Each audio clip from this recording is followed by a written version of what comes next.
नमस्कार दोस्तों, आज मैं आपको गणगौर व्रत की कहानी सुनाने जा रही हूँ। प्रेम से बोलिए गौरा माता की जय हो, ईश्वर जी की जय हो। एक बार भगवान शंकर तथा पार्वती जी नारद जी के साथ भ्रमण को निकले। चलते चलते वे चैत्र शुक्ल तृतीया के दिन एक गांव में पहुंच गए। उनके आगमन का समाचार सुनकर गांव की श्रेष्ठ कुलीन स्त्रियां उनके स्वागत के लिए स्वादिष्ट भोजन बनाने लगी। भोजन बनाते बनाते उन्हें काफी विलम्ब हो गया, किंतु साधारण कुल की स्त्रियां श्रेष्ठ कुल की स्त्रियों से पहले ही थालियों में हल्दी तथा अक्षत को लेकर पूजन हेतु पहुंच गईं। पार्वती जी ने उनके पूजा भाव को स्वीकार करके सारा सुहाग रस उन पर छिड़क दिया। वे अटल सुहाग प्राप्ति का वरदान पाकर लौटी। तत्पश्चात उच्च कुल की स्त्रियां अनेक प्रकार के पकवान लेकर गौरी जी और शंकर जी की पूजा करने पहुंची।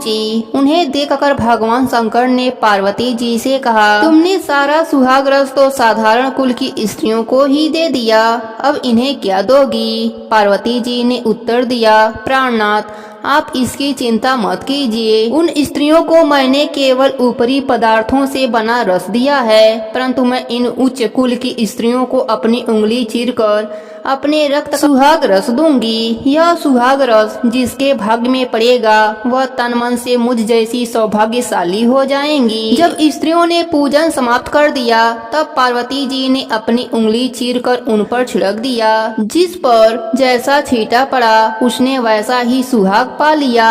तत्पश्चात भगवान शिव जी की आज्ञा से पार्वती जी नदी तट पर स्नान किया और बालू की शिव मूर्ति बनाकर पूजन करने लगीं। पूजन के बाद बालू के पकवान बनाकर शिव जी को भोग लगाया। प्रदक्षिणा करके नदी तट की मिट्टी से माथे पर तिलक लगाकर 2 कण बालू का भोग लगाया। इतना सब करते करते पार्वती जी को काफी समय लग गया। काफी देर बाद जब वे लौटकर आईं तो महादेव जी ने उनसे देरी आने का कारण पूछा। उत्तर में पार्वती जी ने झूठी कह दिया कि वहाँ मेरे भाई भौजाई आदि मायके वाले मिल गए थे, उन्हीं से बातें करने में देरी हो गई। परंतु महादेव जी तो महादेव जी हैं, वे कुछ और ही लीला रचना चाहते थे। अतः उन्होंने पूछा, पार्वती, तुमने नदी के तट पर पूजन करके किस चीज का भोग लगाया था और स्वयं कौन सा पदार्थ खाया था? स्वामी, पार्वती जी ने पुनः झूठ बोल दिया। मेरी भावज ने मुझे दूध भात खिलाया था, उसे खाकर मैं सीधी यहाँ चली आ रही हूँ। यह सुनकर शिव जी भी दूध भात खाने के लालच में नदी तट की ओर चल दिए। पार्वती जी दुविधा में पड़ गईं। तब उन्होंने मौन भाव से भगवान भोलेनाथ का ही ध्यान किया और प्रार्थना करी, हे भगवान, यदि मैं आपकी अनन्य दासी हूँ तो आप इस समय मेरी लाज रखना। यह प्रार्थना करती हुई पार्वती जी भगवान शिव जी के पीछे पीछे चले जा रही हैं। उन्हें दूर नदी के तट पर माया का महल दिखाई दिया। उस महल के भीतर पहुंचकर वे देखती हैं वहां शिव जी के साले तथा साली आदि सब परिवार उपस्थित है। उन्होंने गौरी तथा शंकर भगवान का भाव से स्वागत किया। वे 2 दिनों तक वहां रहे। तीसरे दिन पार्वती जी ने शिव जी से चलने के लिए कहा, पर शिव जी तैयार न हुए। वे अभी और रुकना चाहते थे। तब पार्वती माता रूठकर अकेले ही चल दीं। ऐसी हालत में भगवान शिव जी को पार्वती के साथ चलना ही पड़ा।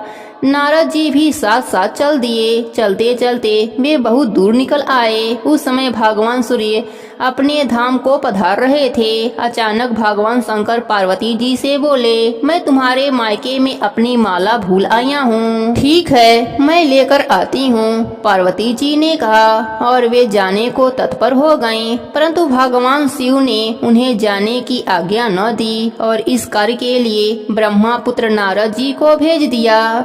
लेकिन वहां पहुंचने पर नारद जी को कोई महल नजर नहीं आया। वहां तो दूर दूर तक जंगल ही जंगल था, जिसमें हिंसक पशु विचर रहे थे। नारद जी वहां भटकने लगे और सोचने लगे कि कहीं वे किसी गलत स्थान पर तो नहीं आ गए हैं। मगर सहसा ही बिजली चमकी और नारद जी को शिव जी का माला एक पेड़ पर टंगी हुई दिखाई दी। नारद जी ने माला उतार ली और शिव जी के पास पहुंचकर वहां का हाल बताया। शिव जी ने हंसकर कहा, नारद, यह सब पार्वती का ही लीला है। इस पर पार्वती माता बोली, मैं किस योग्य हूँ। तब नारद जी ने सिर झुकाकर कहा, माता आप पतिव्रता में सर्वश्रेष्ठ हैं, आप सौभाग्यवती समाज में आदि शक्ति हैं। यह सब आपके पतिव्रत का ही प्रभाव है। संसार की स्त्रियां आपके नाम और स्मरण मात्र से ही अटल सौभाग्य प्राप्त कर सकती हैं और समस्त सिद्धियों को बना तथा मिटा सकती हैं।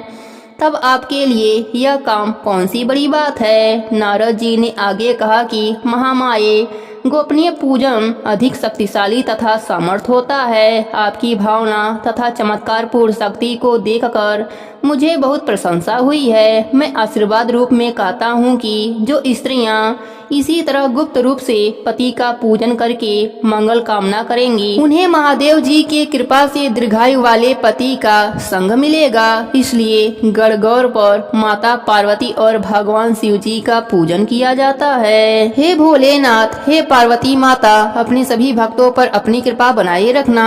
कहानी अधूरी हो तो पूरी करना, पूरी हो तो मान रखना, सबके व्रत को पूर्ण करना। प्रेम से बोलिए गौरा माता की जय हो, भोलेनाथ की जय हो। एक गांव में 7 लड़कियां थीं। उनमें से एक लड़की गरीब थी, बाकी की 6 धनवान थी। 6 लड़कियों ने व्रत करने का ठाने और 7वें लड़की को भी कहा। 7वीं लड़की ने व्रत करने से मना किया तो सभी लड़कियां उसके घर गईं और उसकी माँ से बेटी को व्रत करवाने के लिए कहने लगीं। माँ ने कहा, देखो बेटा, मेरे घर में खाने को कुछ भी नहीं, मेरी बेटी व्रत कैसे करेगी। तब वह सारी लड़कियां बोलीं, देखो माँ, एक एक दिन हमारे घर खाना खाएगी तो भी इसके व्रत पूर्ण हो जाएंगे। व्रत के लिए मना मत करो। और वे सभी मानी नहीं। तब माँ अपने बेटी को व्रत करवाने को तैयार हो गई। बेटी एक एक दिन सभी सहेलियों के घर खाना खाती। ऐसे करते करते 6 दिन निकल गए। 7वें दिन सभी लड़कियां उसके पीछे पड़ गईं कि कल हम सब तुम्हारे घर खाना खाएंगे।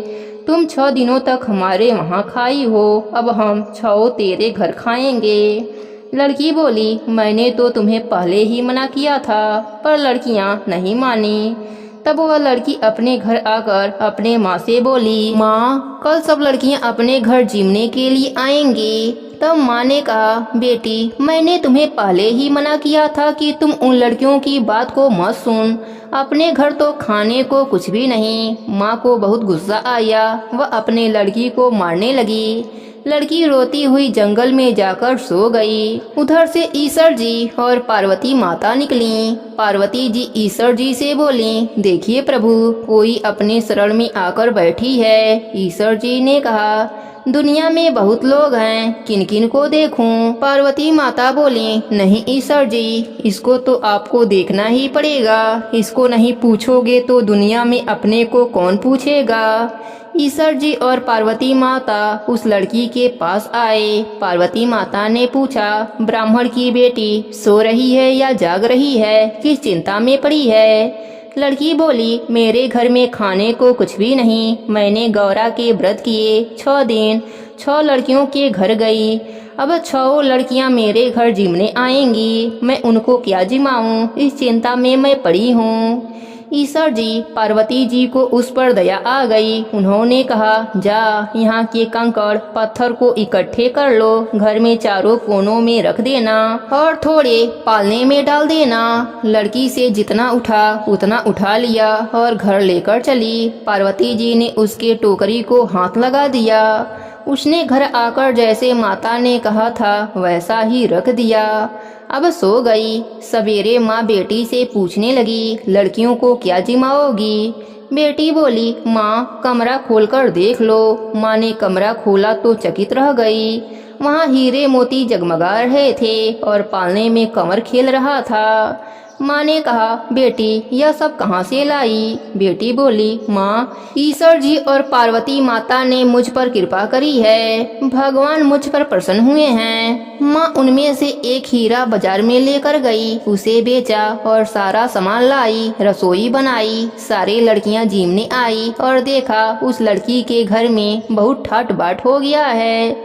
4 बजे शाम तक लड़कियां घर नहीं गई तो उन लड़कियों के माताओं को बहुत चिंता हो गई कि हमारी लड़कियां भूखे बैठी होंगी। तो वह थोड़ा थोड़ा खाना लेकर उस लड़की के घर पहुंची। आकर वह सभी क्या देखती हैं कि लड़कियां आनंद के साथ खेल रही हैं। सभी लड़कियों की माताएं पूछने लगी कि लड़की, तेरे घर में कल तक तो कुछ भी नहीं था, आज यह वैभव कहाँ से हो गया? तो लड़की ने कहा कि मेरे ऊपर ईश्वर जी और गौरा माता प्रसन्न हुए हैं और उसने सारी बात बताई। ऐसा सुनकर उनमें से एक के मन में ईर्ष्या हुई और वह भी अपने बेटी से बोली, तू भी टोकरी लेकर जंगल में चली जा, ईश्वर गौरा हमें भी धन देंगे। तब बेटी बोली, माँ, भगवान भूखे को तृप्त करता है, धनवान को नहीं। पर माँ फिर भी नहीं मानी। आखिर बेटी को जाना पड़ा। वह जंगल में जाकर सो गई।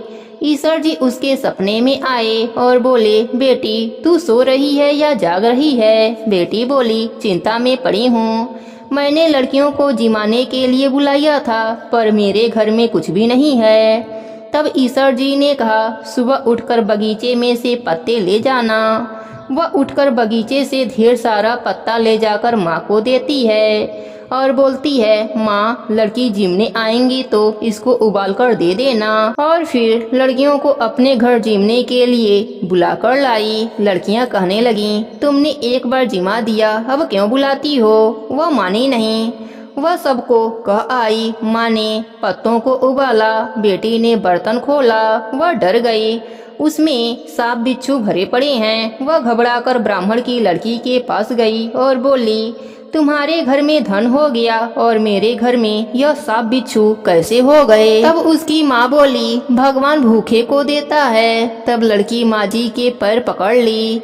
तब उसकी माँ बोली, मेरे पैर मत पकड़, ईश्वर गौरा के पैर पकड़। तब वह लड़की ईश्वर गौरा के पास गई और पैर पकड़कर रोने लगी। ईश्वर जी ने कहा, तेरे धन में से आधा ब्राह्मण की बेटी को दे दो, तभी मैं यह माया समेटूंगा। वह घर आई, गालियां उगलती गई और धन देती गई। फिर भी उसके घर में एक सांप और एक बिच्छू रह गए। वह वापस ईश्वर जी के पास गई। ईश्वर जी बोले, तेरे पास अभी भी 2 सुइयां बची हैं, उनमें से एक सुई उसे दे दे तो यह सांप बिच्छू खत्म हो जाएंगे।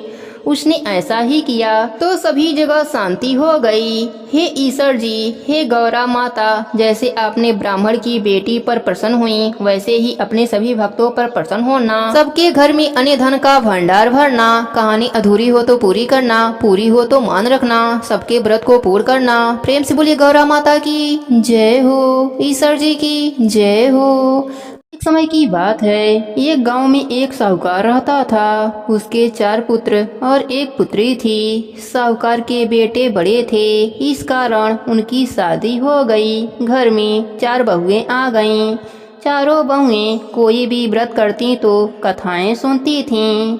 व्रत कथा के अंत में वह गणेश भगवान की कथा भी सुनती थीं। परंतु उनकी जो ननद थी छोटी, वह व्रत कथा तो बड़े ही प्रेम से सुनती थी, परंतु जब गणेश कथा की बारी आती तो वह खड़ी हो जाती और घाघरा झाड़ कर चली जाती। गणेश भगवान ने सोचा कि अभी यह छोटी है, बड़ी हो जाएगी तो समझ जाएगी, परंतु वह हमेशा ही ऐसा ही करती थी। एक दिन गणेश भगवान रुष्ट हो गए और कन्या को सबक सिखाने के लिए एक भौरे का रूप धरा। रात हो गई, साहूकार की बेटी सो गई। रात के जैसे ही 12 बजे भौरा आकर साहूकार की बेटी के कानों में गूंजने लगा, बोलने लगा कि भाव भाव मैं भौरा हूँ, साहूकार की बेटी को कलंक लगाने आया हूँ। यह बात सुनकर साहूकार की बेटी जाग गई और दुखी हो गई और सोचने लगी, मुझे कलंक कौन लगाना चाहता है? मैंने तो कोई गलत कार्य नहीं किया, फिर ऐसा कौन है? वह रात भर यही बात सोचती रही। उसे नींद नहीं आई। सुबह उठी तो वह किसी से कुछ नहीं बताया। वह डर गई थी। सोचा पता नहीं क्या बात है। ऐसे ही करते करते कई दिन बीत गए। उसने किसी से कुछ नहीं बताया। इसी सोच के कारण वह कमजोर होती जा रही थी। एक दिन उसकी माँ और भाइयों ने पूछा, हे बहन, तुम इतनी कमजोर क्यों होती जा रही हो? क्या बात है? ऐसा क्यों हो रहा है? क्या कोई बात है? हमें बताओ। तब बहन छोटी ने कहा, मैं आप सबको क्या बताऊं। रात के जैसे ही 12 बजते हैं तब एक भौरा आता है और कहता है, भाव भाव मैं भौरा हूँ, साहूकार की बेटी को कलंक लगाने आया हूँ। यही सुन सुनकर मेरे कान थक गए हैं। मुझे चिंता हो गई है, पता नहीं मुझे कलंक कौन लगाना चाहता है। मैंने आज तक कोई भी गलत कार्य नहीं किया। यह सुनकर उसका बड़ा भाई बोला, बहन आज मैं तेरे पास रहूंगा और उस भौरे को पकड़ कर लाऊंगा। उससे पूछूंगा कि मेरी बहन को कलंक क्यों लगाना चाहते हो। इस प्रकार उसका बड़ा भाई पहरा देने के लिए एक कोने में बैठ गया। रात के जैसे ही 12 बजे तो उसके बड़े भाई को नींद आ गई। वह नहीं जाग पाया। सुबह उसकी माँ ने पूछा, बेटा तुमने भौरे को पकड़ा क्या। बेटा बोला, नहीं माँ, मुझे पता नहीं कब नींद आ गई थी। दूसरे दिन दूसरा बेटा पहरा देने लगा, पर वह भी 12 बजते ही सो गया और गणेश भगवान भौरे का रूप लेकर साहूकार की बेटी के कानों में आज भी गूंजते हुए चले गए। साहूकार की बेटी तो जागती ही रहती थी। उसे चिंता के मारे नींद नहीं आती थी। तीसरे दिन तीसरा बेटा पहरा पर बैठा और वह भी 12 बजते ही सो गया। गणेश भगवान रात के 12 बजे भौरे का रूप धारण कर साहूकारनी के बेटी के कान में गूंजकर चले गए। सुबह माँ के पूछने पर वह भी कहा, माँ मुझे भी नींद आ गई थी। तब साहूकारनी ने कहा, मैं ही अपनी बेटी की रक्षा करूंगी। तब उसका छोटा बेटा बोला, माँ आज पहरे पर मैं रहूंगा। साहूकार का छोटे बेटे का नाम गणेशा था। वह गणेश भगवान का परम भक्त था। जो भी कार्य शुरू करता पहले गणेश भगवान का नाम लेता, फिर काम शुरू करता। माँ ने कहा, ठीक है बेटा, आज तुम भी देख लो। चौथे दिन चौथा बेटा बहन की रखवाली के लिए कमरे में गया और बहन की रखवाली करने के लिए जागता रहा। रात के जैसे ही 12 बजे तब उसे नींद सताने लगी तो उसने निश्चय किया कि मैं नहीं सोऊंगा। फिर उसने सोचा, क्यों ना गणेश भगवान के नाम का कीर्तन करूं, जिससे निद्रा माता मेरे पास से चली जाएं और मुझे नींद न आए। फिर वह गणेश भगवान का नाम का जप करने लगा, जय गणेश जय गणेश जय गणेश। रटते रटते रात के 12 बज गए। गणेश भगवान भी आए, परंतु उसे नींद नहीं आई। गणेश भगवान तो भौरे का रूप धरा और साहूकार की बेटी के कान में बोलने लगे, भाव भाव मैं भौरा हूँ, साहूकार की बेटी को कलंक लगाने आया हूँ। वह उसके कान में बोल रहे थे। साहूकार का छोटा बेटा इस आवाज को सुन लिया। फिर साहूकार का बेटा गणेशा काजल की डिब्बी उठाई और भौरे को पकड़ने के लिए दौड़ा। भौरा आगे आगे और छोटा बेटा पीछे पीछे भागते रहे। कभी भौरा इधर जाता, कभी उधर जाता और गणेशा उसको पकड़ने के लिए पीछे पीछे जाता। आखिर में गणेश भगवान को उस डिब्बी में बंद होना पड़ा और गणेशा भौरे को डिब्बी में बंद करके अपने तकिए के नीचे रखकर सो गया। सवेरे उठा तो अपने माता पिता को प्रणाम करके बोला, माँ आज मैंने उस भौरे को पकड़ लिया है जो बहन को कलंक लगाने आता था। उसको मैं पकड़कर डिब्बी में बंद कर दिया है। माँ और पिताजी दोनों प्रसन्न हुए और बोले, दिखाओ वह कौन है। तब उसने कहा, मैंने उसे एक डिब्बी में बंद किया है, कहीं वह उड़ न जाए, इसलिए सब इकट्ठे होकर इस डिब्बी को खोलते हैं। फिर उससे पूछते हैं कि वह इस प्रकार की बातें क्यों करता था। तब सभी गोल इकट्ठे हुए। गणेशा ने उस डिब्बी को खोला तो देखा भौरे का रूप धारण किया हुआ डुबका हुआ गणेश भगवान उस डिब्बी में बैठे हैं। साहूकार और साहूकारनी बोले, तुम कौन हो जो भौरे के रूप में हो और मेरी बेटी को कलंक लगाना चाहते हो। गणेश भगवान कुछ नहीं बोले। फिर गणेशा बोला, बताओ तुम कौन हो, भूत हो, प्रेत हो, किसी योनि के हो, कौन हो तुम, साधारण भौरा हो या असाधारण भौरा हो, मुझे बताओ। तुम मेरी बहन को कलंक क्यों लगाना चाहते हो। मैं गणेश भगवान का शपथ खाकर कहता हूँ, मैं तुम्हें छोड़ दूंगा अगर तुमने सच बता दिया तो। गणेश भगवान जो भौरे का रूप धारण कर रखा था वह मन ही मन प्रसन्न हुए। मेरी ही शपथ खाता है मुझे ही छोड़ने के लिए और मुझे ही पकड़ रखा है, मेरा ही नाम सुमरन करता है। अब मैं तुम्हारे संकट को कैसे दूर करूं, क्योंकि आज तो मैं स्वयं संकट में हूँ। गणेश भगवान को अब अपने असली रूप में आना पड़ा। सभी लोग बोलने लगे, भगवान जैसे दिखते हो पर इतने छोटे, तुम कौन हो? गणेश भगवान बोले, जिसे तुम पुकार रहे हो, जिसका बार बार सुमिरन कर रहे हो, मैं वही हूँ, मैं गौरी पुत्र गणेश हूँ। तब साहूकार का छोटा बेटा बोला, अगर आप गणेश भगवान हैं तो आप इतने छोटे से कैसे हैं? हमें बताइए, आप मेरी बहन को कलंक क्यों लगाना चाहते थे? तब गणेश भगवान अपना रूप बढ़ाया, वह डिब्बी से बाहर आए। गणेश भगवान ने वह रूप दिखाया जिसका माता पार्वती रोज दर्शन करती हैं, शिव जी जिनको गोद में बैठाते हैं। ऐसे गणेश भगवान का दर्शन करके सभी परिवार वाले उनके श्री चरणों में गिर गए और बोले, हमसे बहुत बड़ी गलती हो गई जो हमने आपको डिब्बी में बंद कर दिया, परंतु भगवंत आपको भौरा बनने की क्या आवश्यकता पड़ी? आपने इतना छोटा सा रूप क्यों धरा और मेरी बेटी को कलंक क्यों लगाना चाहते थे?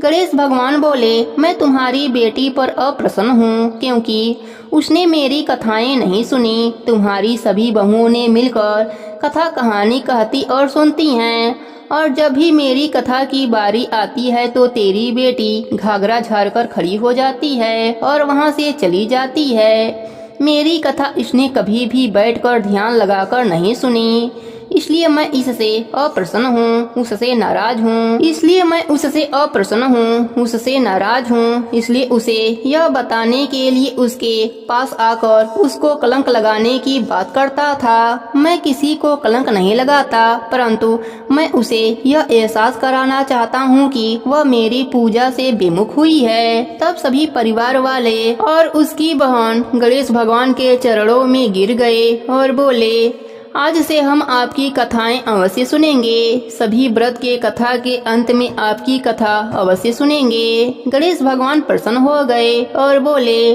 आज के बाद जो भी मनुष्य मेरी इस कथा को सुनेगा मैं उसकी सारी संकट को दूर कर दूंगा, उसका घर अन्य धन से भर दूंगा। इस प्रकार गणेश भगवान की सभी लोग जयकारा लगाने लगे। गणेश भगवान साहूकार का घर अन्य धन से भरकर अंतर ध्यान हो गए। हे गणेश जी महाराज, आज जो भी आपकी इस कथा को सुन रहा है उसके व्रत को पूर्ण कर देना, उसका घर अन्य धन से भर देना, अपनी कृपा सदा बनाए रखना। कहानी अधूरी हो तो पूरी करना, पूरी हो तो मान रखना। प्रेम से बोलिए गणेश भगवान की जय हो। बहुत पुरानी बात है, एक गांव में एक मालिन रहती थी। उसके पति का स्वर्गवास हो चुका था। उसका एक 4 साल का पुत्र था। उसकी सास कठोर हृदय की स्त्री थी। वह बहू को बहुत तकलीफ देती थी। एक दिन सास बहू और पोते को घर से निकाल दिया। वह दोनों रोते हुए चलते चलते एक जंगल में पहुंच गए। वहाँ एक बड़े पेड़ के नीचे बैठ गए। वहाँ से थोड़ी दूर पर एक गणेश भगवान का मंदिर था। वहाँ बहुत लोग गणेश भगवान के दर्शन करने आते थे। दर्शन करके गणेश भगवान को प्रसाद चढ़ाते थे। फिर वह प्रसाद सबको बांट देते थे। इस प्रसाद से माँ बेटे का गुजारा होने लगा। दोनों माँ बेटे गणेश भगवान के पूजा पाठ में लग गए। एक दिन उन्होंने सोचा, क्यों ना हम भी जंगल से फूल लाकर बेचें। वह रोज जंगल से फूल लाकर उसकी माला बनाकर बेचने लगे। साथ में पूजा की सामग्री और प्रसाद भी बेचने लगे। इससे उनको आमदनी होने लगी। गणेश भगवान की कृपा से आमदनी बढ़ने लगी। जल्दी ही उन्होंने एक मकान और एक दुकान बना लिया। एक दिन उसी नगर की राजा की बेटी मंदिर में पूजा करने आई। मालिन के बेटे को देखकर राजकुमारी उस पर मोहित हो गई और उससे विवाह करने की सोचने लगी। उसने अपने भाभी से अपने मन की बात कही। भाभी अनुभवी थी। उसने कहा, यह तो मालिन का बेटा है और तुम एक राजा की बेटी हो। यदि तुमने उससे विवाह किया तो तुम्हारी बहुत बेइज्जती होगी। और राजकुमारी अपने बात पर अड़ी रही। उसने कहा, मैं तो प्रतिज्ञा कर लिया है कि उसी से विवाह करूंगी। भाभी महल जाकर सारी बात राजा को बताई। राजा ने मना नहीं किया और विवाह के लिए तैयार हो गए। उन्होंने बड़े ही धूमधाम से बेटी का विवाह मालिन के बेटे के साथ करवा दिया। मालिन ने सबसे पहले बेटे बहू को गणेश भगवान के मंदिर में ले जाकर पूजा पाठ करवाया और गणेश भगवान का आशीर्वाद दिलवाया। इसके बाद पूरे नगर में यह बात फैल गई कि गणेश भगवान की पूजा करने से सब दुख दूर हो जाते हैं। यह बात सुनते ही नगर के सभी लोग मंदिर में गणेश भगवान के दर्शन करने आने लगे। मालिन और उसके बेटे की बिक्री और बढ़ गई। उधर उसके सास के बुरे दिन आ गए। अन्नदाता उससे रूठ गए और वह भूखी मरने लगी। एक दिन वह रोती हुई उसी गणेश भगवान के मंदिर में आ पहुंची। वहां वह मालिन के बेटे से बोली, मैं भूखी हूँ, मुझे रोटी कपड़ा दे देना, इसके बदले मैं तुम्हारा सारा काम कर दूंगी। लड़के को दया आ गई और वह उसे काम पर रख लिया। उसने अपने दादी को नहीं पहचाना। जब मालिन घर आई तो उसने अपनी सास को पहचान लिया। सास से बोली, सासू माँ आप यहाँ कैसे? सास ने पोते के तरफ इशारा करके बोली, मेरा इस सेठ के यहाँ नौकरी लग गई है। बहू बोली, यह आपका पोता है और यह घर भी आपका ही है, यह दुकान भी आपका ही है। आपने हमें घर से निकाला, तब गणेश जी ने हमारी रक्षा करी। बहू की बात सुनकर सास बोली, मेरी करनी मैंने भोग लिया। बहू बोली, सासू जी अब आप हमारे यहाँ रहो और पोते का सुख देखो। सास गणेश भगवान की महिमा देखकर गणेश भगवान का जयकारा लगाने लगी। साथ ही बहू पोते के साथ मिलकर गणेश भगवान का नित्य नियम निभाने लगी। हे गणेश जी महाराज, जैसा सुख आपने मालिन को दिया वैसा ही सुख सबको देना। सब पर अपनी कृपा बनाए रखना। कहानी अधूरी हो तो पूरी करना, पूरी हो तो मान रखना। सबके व्रत को पूर्ण करना। प्रेम से बोलिए गणेश भगवान की जय हो।